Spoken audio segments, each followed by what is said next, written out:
आज ग्रह युद्ध और प्लेनेटरी वॉर के बारे में समझते हैं। आपने प्लेनेटरी वॉर और ग्रह युद्ध के बारे में सुना होगा।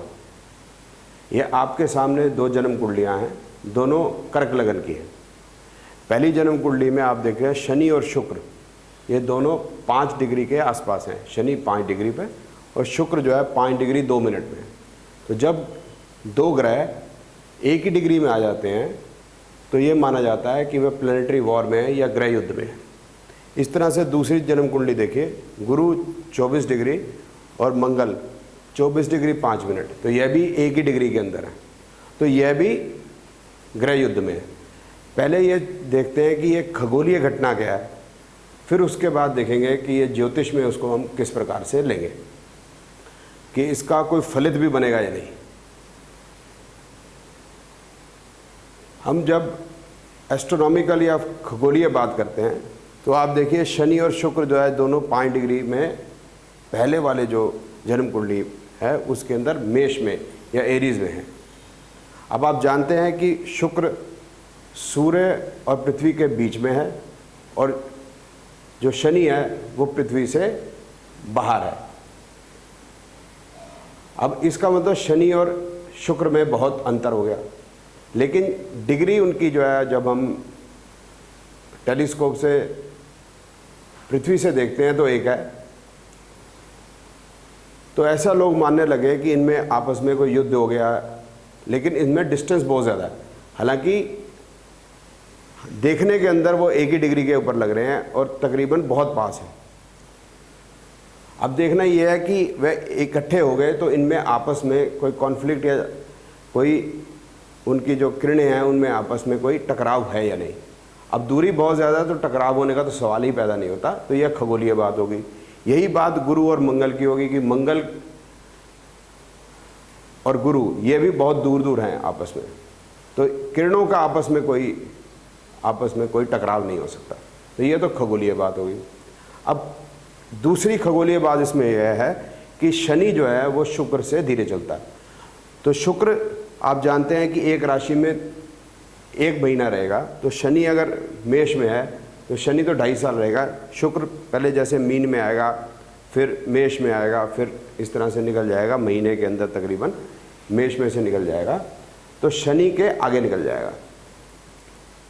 अब अगर जन्म कुंडली के अंदर शुक्र शनि से आगे नज़र आ रहा है, जब देखिए 5 डिग्री 2 मिनट का शुक्र है, तो ज्योतिष के अनुसार ये माना जाएगा कि शुक्र शनि से जीत गया। इसी प्रकार अब इस मंगल को देखें तो जन्म कुंडली में, क्योंकि मंगल 5 मिनट आगे है गुरु से, गुरु की डिग्री है 24 डिग्री और मंगल की 24 डिग्री 5 मिनट, तो मंगल भी जन्म कुंडली में जीत गया। अब ज्योतिष की बात कर रहे हैं तो अब समझते हैं कि ग्रह युद्ध या प्लेनेटरी वॉर के अंदर यह ग्रह ही काम करते हैं। मतलब सूर्य, चंद्रमा, राहु और शुक्र को नहीं लिया जाता। मंगल, गुरु, शनि, बुध और शुक्र ही इसके अंदर पार्टिसिपेट करेंगे। और इसमें भी मैंने एग्जाम्पल में यही दिखाया है कि इस प्रकार से, हालांकि खगोलीय तरीके से देखा जाए तो कई प्रकार के ग्रह युद्ध हैं। जैसे ये हो सकता है कि शनि जो है वो आगे जा रहा हो और शुक्र उसके पीछे आ रहा हो, और कुछ समय के बाद शुक्र तो आगे निकल ही जाएगा, तो एक प्रकार का ग्रह युद्ध है। दूसरा यह है कि शनि वक्री स्थिति में और शुक्र आगे निकल जाए। तीसरा हो सकता है कि शुक्र भी वक्री हो और शनि की गति सीधी हो, तो शुक्र जो है वो उल्टा चलता हुआ। तो पहले तो जैसे शनि 5 डिग्री पे है तो शुक्र पहले 6 डिग्री पे आए, फिर 5 डिग्री पे, फिर 4 डिग्री पे, तो उल्टा चले। तो इस प्रकार के कई प्रकार के ग्रह युद्ध हो सकते हैं। प्लेनेटरी वॉर, उसको भेड़ा, उलेखा, अमसु मर्दाना, अमावस्या आदि नाम दिया हुआ है।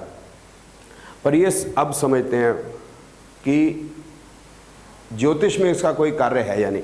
मतलब ज्योतिष से प्लेनेटरी वॉर को अगर हम लेंगे या ग्रह युद्ध को लेंगे तो हम जन्म कुंडली में कोई फलित बता सकते हैं या नहीं, तो इसको समझ लेते हैं। अब ये देखते हैं दूसरी वाली जो जन्म कुंडली है, इसमें गुरु 9वें भाव का स्वामी है, मंगल जो है योग कारक है। तो अमूमन गुरु और जो मंगल हैं वो शुभ माने जाएंगे। हालांकि डिफरेंस ऑफ ओपिनियन हो सकता है कि गुरु की जो मूल त्रिकोण राशि है वह छठे भाव में पड़ रही है। पर गुरु और मंगल को यहाँ राजयोग बनाएंगे, क्योंकि ये नवम का स्वामी है, मंगल दशम का स्वामी है, तो नवम और दशम में राजयोग हो गया। अब राजयोग भी हो गया और ग्रह युद्ध भी हो गया, अब कौन सा माने? तो ये कन्फ्यूजन वाली स्थिति जो है ट्रेडिशनल एस्ट्रोलॉजी में होगी। और फिर यहाँ पर क्योंकि मंगल की डिग्री गुरु की डिग्री से अधिक है तो मंगल जीत गया। अब जीत गया तो जीत के होगा क्या? जीत के वो अपनी दशा के अंदर देगा क्या? मतलब कार देगा, कोई व्हीकल देगा, या प्रॉपर्टी देगा, या विवाह कराएगा, तो इसके बारे में कोई भी उत्तर नहीं है। इसी प्रकार से शनि शुक्र को लेते हैं हम कर्क लगन में। अभी शनि और शुक्र जो है इस लगन के लिए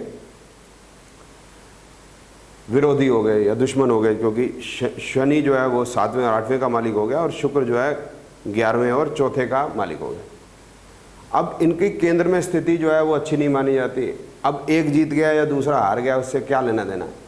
अब अच्छा फल देंगे या बुरा फल देंगे? क्या ये राजयोग होगा या दुर्योग हो गया? अब राजयोग दुर्योग हो गया, फिर उसके बाद ग्रह युद्ध भी हो गया, फिर ग्रह युद्ध में शुक्र जीत गया, लेकिन फिर निकला क्या? निकला कुछ भी नहीं।